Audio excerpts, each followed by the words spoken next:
Hello students, अपनी इस video में हम डिस्कस करेंगे कर्ल ऑफ वेक्टर फील्ड। हमने अभी डिस्कस किया हुआ है ऑलरेडी कंजर्वेटिव फील्ड, या फिर उसको हम कह सकते हैं लैमेलर फील्ड।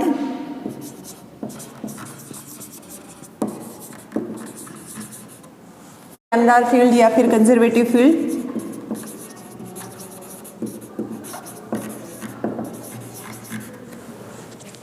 जब हम लैमेलर फील्ड या कंजर्वेटिव फील्ड की बात करते हैं तो उस केस में हम कहते हैं कि हमारी कोई भी एक वेक्टर क्वांटिटी है, उस वेक्टर क्वांटिटी को हम gradient of some scalar quantity की फॉर्म में लिख सकते हैं। एंड इस केस में आपका जो लाइन इंटीग्रल आता है इस वेक्टर क्वांटिटी का अलोंग ए क्लोज लूप वो 0 होता है। तो ये आपका पर्टिकुलर इन कंजर्वेटिव फील्ड या लैमेलर फील्ड के लिए होता है। उस केस में आपका कर्ल अपीयर नहीं होगा। बट अगर आपके ऐसे फील्ड हैं जो कंजर्वेटिव नहीं हैं, या फिर जिन फील्ड्स को आप किसी स्केलर के ग्रेडियंट की फॉर्म में नहीं लिख सकते हैं, उस केस में आपका कर्ल फैक्टर है वो काफ़ी इफ़ेक्टिव है। यहाँ पे एग्जांपल के लिए हम ले सकते हैं कि एक करंट कैरिंग कंडक्टर है और उसमें यहाँ पे इसमें करंट फ्लो कर रहा है, तो इसमें जो मैग्नेटिक लाइंस अपीयर हो रही हैं वो अपना कर्ल नेचर दिखा रही है, वो कर्ली नेचर यहाँ पे दिखा रही है। तो अब जो आपका कर्ल ऑफ वेक्टर फील्ड है वो किस केस में अपीयर होगा? जब आप यहाँ पे नॉन लैमेलर फील्ड कंसीडर करेंगे या नॉन कंजर्वेटिव फील्ड्स कंसीडर करेंगे। तो हमने यहाँ पे कंसीडर किया एक नॉन लैमेलर फील्ड। अब इसमें क्या है, हमने यहाँ पे मान के चल रहे हैं कि जैसे ए हमारा एक वेक्टर क्वांटिटी है, या और इसका जो वेक्टर फील्ड है उस वेक्टर फील्ड को हम इन फ्लक्स लाइंस की हेल्प से दिखा रहे हैं। तो यहाँ पे जो आपकी फ्लक्स लाइंस हैं वो टॉप में उनकी डेंसिटी ज़्यादा है, और जैसे जैसे हम बॉटम पे जा रहे हैं वो डेंसिटी चेंज होती जा रही है। तो ये जो आपकी flux lines, number of flux lines के अकॉर्डिंग हम कह सकते हैं कि यहाँ पे आपकी डेंसिटी ज़्यादा है और यहाँ पे डेंसिटी कम है। अब इस फील्ड में हम क्या करते हैं, इस फील्ड में हम एक रेक्टेंगुलर रिंग पुट करते हैं। अब फर्स्ट कंडीशन है कि उस रेक्टेंगुलर रिंग को हमने इस टाइप से पुट किया कि वो इस प्लेन के परपेंडिकुलर है। तो इस प्लेन के परपेंडिकुलर है तो हम कह सकते हैं कि रिंग हमारी कुछ इस टाइप से है। ठीक है, इसको मैं कह देती हूँ ABCD। जब मैंने ABCD रेक्टेंगुलर रिंग को कंसीडर किया,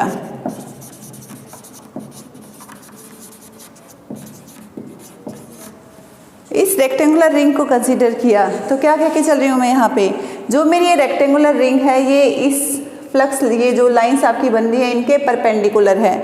अगर ये इनके परपेंडिकुलर है तो इसका मतलब इस AB साइड पे भी आपकी फ्लक्स लाइंस हैं वो परपेंडिकुलर है, 90 डिग्री का एंगल बनाएंगी। इस लाइन पे भी आपकी फ्लक्स लाइन 90 डिग्री का एंगल बनाएंगी। इस सरफेस पे भी आपके, इस वाली साइड पे भी आपकी लाइंस 90 डिग्री एंगल बनाएंगी। एंड जो बॉटम साइड है उसके साथ भी आपकी लाइंस हैं वो 90 डिग्री एंगल बनाएंगी। तो सभी साइड्स के अलोंग आपका जो ए वेक्टर है यहाँ पे, इसकी फ्लक्स लाइन है वो क्या बना रही है, 90 डिग्री एंगल बना रही है। अब अगर हम लाइन इंटीग्रल की बात करें यहाँ पे, तो यहाँ पे लाइन इंटीग्रल क्या आएगा हमारा, हम कह रहे हैं कि लाइन इंटीग्रल आपका A.dr है। और इस लाइन इंटीग्रल को मैं, अगर मैं थीटा की फॉर्म में रिप्रेजेंट करना चाहूँ तो इसको मैं ऐसे भी कह सकती हूँ, this is A.dr cos theta. ठीक है, और ये कोस थीटा क्या है, ये मेरा एंगल है जो कि मेरा A वेक्टर इस dr के साथ बना रहा है। अगर मैं इसको A वेक्टर कहती हूँ और इसको मैं dr कहती हूँ तो ये मेरा थीटा एंगल है। ठीक है, तो ये सिंपल लाइन इंटीग्रल की हमने यहाँ पे डेफिनेशन पुट की। अब देखो ये जो मेरा रेक्टेंगुलर रिंग है इसमें अगर देखें तो AB साइड के अलोंग मेरा लाइन इंटीग्रल क्या आएगा, ये मेरा AB साइड मीन्स डायमेंशन मेरा AB हो गई, और मेरा जो फ्लक्स लाइन है वो इसके परपेंडिकुलर है। तो A वेक्टर मेरा इसके परपेंडिकुलर है, तो उस केस में क्या हुआ, A वेक्टर के परपेंडिकुलर है मेरी AB साइड। तो AB साइड जो लाइन इंटीग्रल होगा वो क्या हो जाएगा, 0 हो जाएगा, क्योंकि ये जो AB साइड है और जो मेरा ये A वेक्टर है दोनों एक दूसरे के परपेंडिकुलर हैं। तो उस केस में लाइन इंटीग्रल की वैल्यू आ गई 0। सिमिलरली मैं BC साइड की जब बात करूँगी तो अगेन BC साइड के अलोंग जो लाइन इंटीग्रल आएगा वो भी 0 आएगा, क्योंकि अगेन BC साइड है वो मेरी इस A वेक्टर के परपेंडिकुलर है। अगर मैं इसको मेरा BC साइड बोलती हूँ तो ये BC साइड मेरी A वेक्टर के अगेन परपेंडिकुलर है। Similarly CD side and DA side, तो ये जो आपकी चारों साइड्स हैं वो A वेक्टर के परपेंडिकुलर हैं। इसका मतलब क्या हुआ कि जो टोटल लाइन इंटीग्रल यहाँ पे आया वो टोटल लाइन इंटीग्रल यहाँ पे आपका 0 आ गया। यहाँ पे हम क्या कहेंगे, total line integral round the path ABCD is 0, क्योंकि हर साइड के अलोंग लाइन इंटीग्रल 0 है। अब नेक्स्ट है कि इस रिंग को मैं इस परपेंडिकुलर पोजीशन की बजाय मैं इस फॉर्म में रख देती हूँ कि मेरा जो रिंग है उसका प्लेन मेरा इस फ्लो के प्लेन के अलोंग ही है। तो अगर ऐसा कर देते हैं तो उस केस में क्या होगा, आपका रिंग है वो कुछ इस शेप में कन्वर्ट हो जाएगा।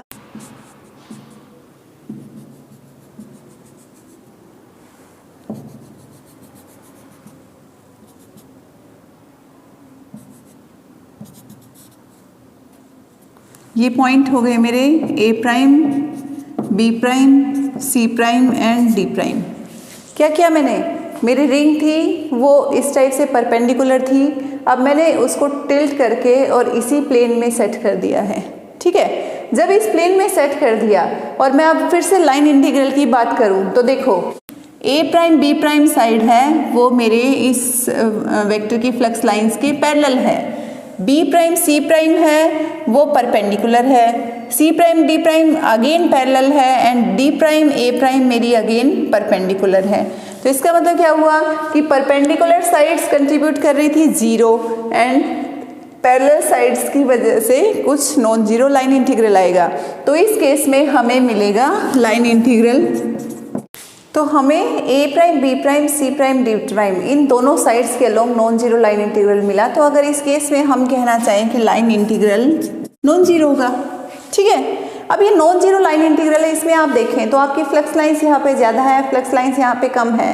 तो इसका मतलब है यहाँ पे इफेक्ट ज़्यादा होगा, यहाँ पे इफेक्ट कम होगा। जब हम किसी एक रेक्टेंगुलर रिंग को इस फ्लक्स के पाथ में रख रहे हैं तो जो रिंग की ओरिएंटेशन है उसके अकॉर्डिंग यहाँ पे लाइन इंटीग्रल डिसाइड हो रहा है और वो फर्दर डिसाइड होगा कि आपका जो फ्लक्स लाइंस है वो कहाँ पे ज़्यादा है, कहाँ पे कम है।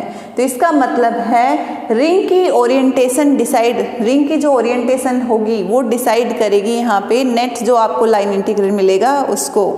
तो इसको यहाँ पे हम कह सकते हैं for certain orientation of area, जो हम यहाँ पे रेक्टेंगुलर एरिया ले रहे हैं उसकी कुछ ओरिएंटेशन के regarding value of line integral of vector field round the boundary of given area is maximum.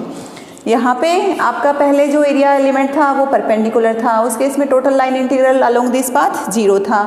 अब उसकी हमने ओरिएंटेशन चेंज की और एक केस ऐसा आया कि जब वो एग्जैक्ट इसके पैरेलल हो गया, सेम डायरेक्शन में आपका अलाइन हो गया, तो उस केस में आपको लाइन इंटीग्रल मिल रहा है इन दोनों साइड्स के करस्पॉन्डिंग और ये लाइन इंटीग्रल आपको उस केस में मैक्सिमम मिलेगा।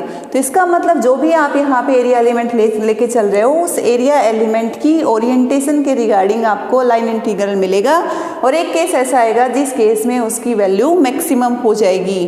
तो इस मैक्सिमम वैल्यू से हमें क्या मिलता है, ये मैक्सिमम वैल्यू एक्चुअली हमें कर्ल देती है।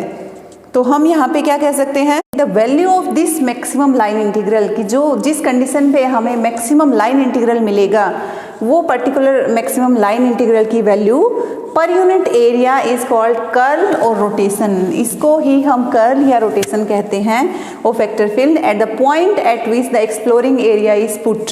उस पर्टिकुलर पॉइंट पे जहाँ पे हमने इस एरिया को पुट किया हुआ है, कि अगर मैं कहती हूँ इस एरिया को मैंने यहाँ पे पुट किया हुआ है इस पर्टिकुलर ग्रेडियंट के बीच में, तो इस पर्टिकुलर ग्रेडियंट के बीच में मुझे इसकी कर्ल की वैल्यू मिलेगी जब इसका लाइन इंटीग्रल मैक्सिमम होगा। तो उस maximum line integral per unit area की टर्म में मुझे यहाँ पे कर्ल की वैल्यू मिलेगी कि इसका कितना रोटेशन होता है और जिस एक्सिस के अलोंग ये रोटेशन हो रहा है वो आपकी कर्ल की डायरेक्शन होगी। तो यहाँ पे अगर हम कहें कि किस एक्सिस के अलोंग रोटेशन हो रहा है तो हम ये देख रहे हैं यहाँ पे आपका कि ये इस एक्सिस के अलोंग आपका जो ये रिंग है रेक्टेंगुलर रिंग वो रोटेट हो रहा है। तो this is direction of curl.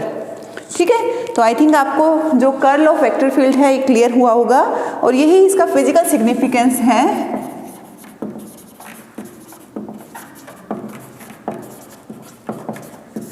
कि हम किसी भी क्वांटिटी का अगर कर्ल निकालते हैं तो सबसे पहले तो कर्ल अगर नॉन जीरो है इसका मतलब उस क्वांटिटी में कुछ रोटेशनल इफेक्ट है, कुछ रोटेशन होगा, उसका रोटेशनल वहाँ पे फैक्टर होगा।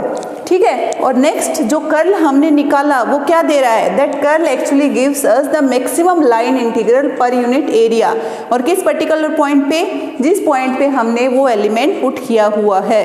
ठीक है, so this is the physical significance of curl of A vector field. अब जो कर्ल ऑफ वेक्टर फील्ड है उसको हम कार्टेशियन कोऑर्डिनेट की फॉर्म में कैसे रिप्रेजेंट कर सकते हैं उसको डिस्कस करते हैं।